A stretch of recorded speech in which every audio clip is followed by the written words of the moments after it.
So mga kaibigan, hindi, nasak lang ako dahil nakita nyo ba? Oo. Mamayang konti papaliwanag natin. Nakaka-tense, no? Hindi kasi ganito, kasama po natin ngayon ang ating paranormal investigator. Ang paliliwanag ko lang sa nangyari nung shoot na yon. Ayan, i-ready lang natin doon ko babanggitin. Kasi nagtitaping, di ba? Tayo pag nagtitaping, nag-i-interview tayo. Ayan, ginagawa yung interview. Nilagyan ng ilaw. Ayan, may ilaw. Kung ikaw ay dumaan sa ilaw, dapat makikita mo kung tao o hindi, di ba? At may ilaw, dapat makita mo kung may kulay. Kung makikita nyo, ipapariwind natin, yung dumaan, itim. Na-rewind, di ba? Yeah. Ayan po. Nawala na po. Yun. So, ibig sabihin, yun ang gusto naming itanong ngayon sa ating paranormal investigator. Please welcome Alex Angeles. Hello. Hello, Alex. Thank you for being with us. Nandito kami para lang i-clarify ng grupo kung ano yung nangyari nung interview. First and foremost, andun din ako sa scene. Yes. Yes. Now, to be honest about it, outside the house, talagang it's natural naman sa mga houses na lalo na may mga puno. Dahil kasi may garden na malaki sa tabi lang ng bahay sa entrance. At saka near the entrance, may isang bakanting lote na puno ng puno. Correct. It's but natural na magkaroon ng elementals in that area. And if you'd notice, nasa labas naman ng bahay, hindi naman na nasa loob Sa likod So basically speaking, rumoronda lang siya. Yan ang sinasabi namin. I was able to catch some pictures actually of that guy. Guy? Yeah, of that elemental. Ginagamit ko kasi Alex, parang... if I'm not mistaken, this was shot mga 2 to 3 o'clock a.m., di ba? Yes. Okay. Hold on, Usually pag ganon, mas nararamdaman nyo po pag gabi or even during the day? Pwede rin. Actually, paggabi kasi, it's more active and senses ng tao. Bakit nga ganun? Kung kailan madilim, tsaka sila lumalabas, bakit hindi na ng araw? Dahil kasi they're open 24/7. Okay. As a matter of fact, Para naman siya.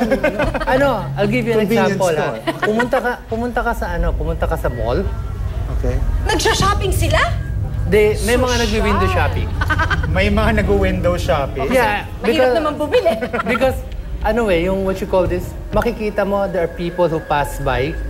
Maghanap ka lang ng isang pwesta, may makikita kang shopping, window na may reflections, nakikita mo reflection ng tao. There are times may makikita kang mga dumadaan doon walang reflection. Ay nako, hindi na ako titingin doon. Nung gabi nun, Alex, meron ka bang na sense na talagang merong umaaligid na hindi nyo nakikita? Kasi alam niyo po, kapag nagtitipi kami o nag-i-interview, binablock yung likod Kasi ayan ang camera, kita nyo. Hindi pwedeng may tao doon. So may mga nag-aabang na walang dadaan kasi tape na. Yes. But this time, meron nga silang naramdaman na gano'n. Yeah, because as I said, elemental yan, bantay yun It's a bantay of the place. Siya yung parang security guard.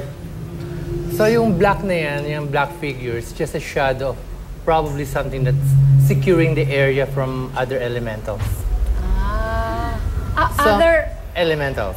ganon? Na gusto probably mag-harm. Now, ang storya kasi, si Lola kasi doon, ever since bata, meron daw bumabantay sa kanya. So, I think that is the same bantay. Masasabi mo bang parang bantay lang to? Hindi ba ito mga... Fatal love?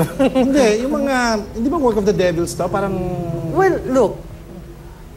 You see, sinasabi nila work of the devil. I mean, who are we to judge anyway?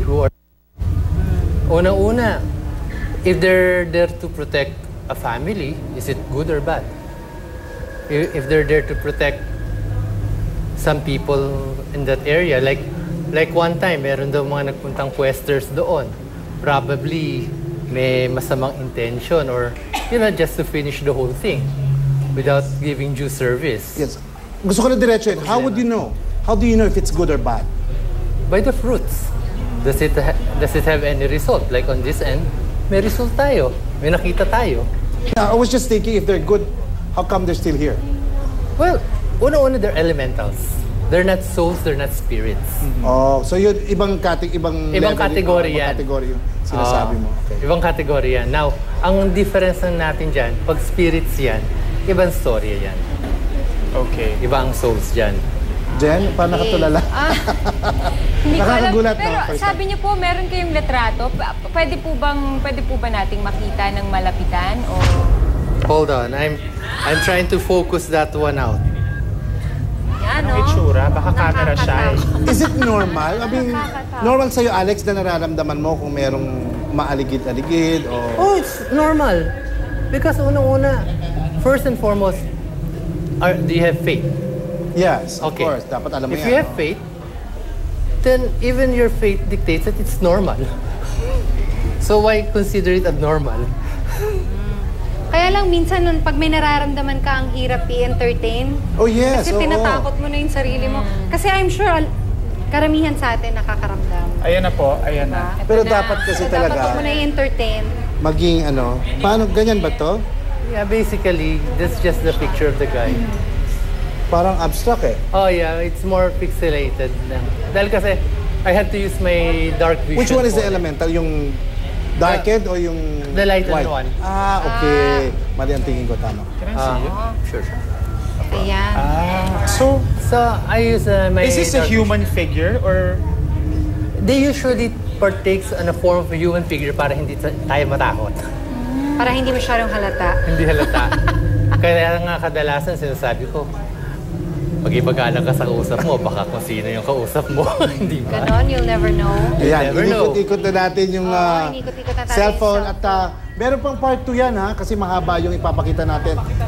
Yes, papakita rin po natin sa inyo yung video na nasa cellphone niya para maalaman nyo kung ano yung nakita namin. Mahaba po ang segment na ito, kaya tignan nyo pa kung ano yung mangyayari. Marami pa no, na nangyari sa inyo. Makikita natin experiences also ng mga twin stars. Yes. Mga twin stars, sila mismo yata ang nakaramdam yeah. ng kakaiba. They enjoyed it. They enjoyed it? Actually, in all honesty, sa job namin, it's enjoyable. Talaga? It is! Kakaiba.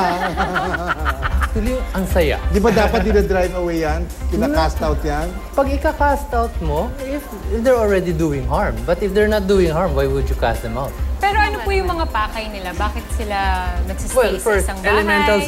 elementals kasi, they've been there before mankind was even created. No? Some, they would say, mga fallen angels daw sila. Some would say they were the experiment of God daw about human beings. Ayun, maraming ibig sabihin yan. Pero, they've been there way before. So, okay lang yun. Hindi sila umalis, parang ang dating nauna sila kaysa... They're actually the guardian. Sa They're the atin. guardian of the nature, of nature. So, ano Mother sila? Earth. Kaya they give life to the forest, they give life to the trees, the pools, yan. Yes. So mamaya, ipagpapatuloy natin yung part 2 ng story na ito. But in the meantime, meron po tayong isang 5-star hotel. Yes! Oh. Ito yung nakita natin Parang kumanda kanina. naman ng feeling. 300,000 a night. Yes. I mean, ako sometimes I stay in hotels, pero ito parang exage naman Sobra. yata. Ito, Diba? di ba lagi mo sinasabi, pag meron tayong feature, sinasabi mo, I'd rather die. Pag ito naman babayad ako ng ganyan, I'd rather die din. So pagbabalik po yan ng Hot TV, wag po kayong alis!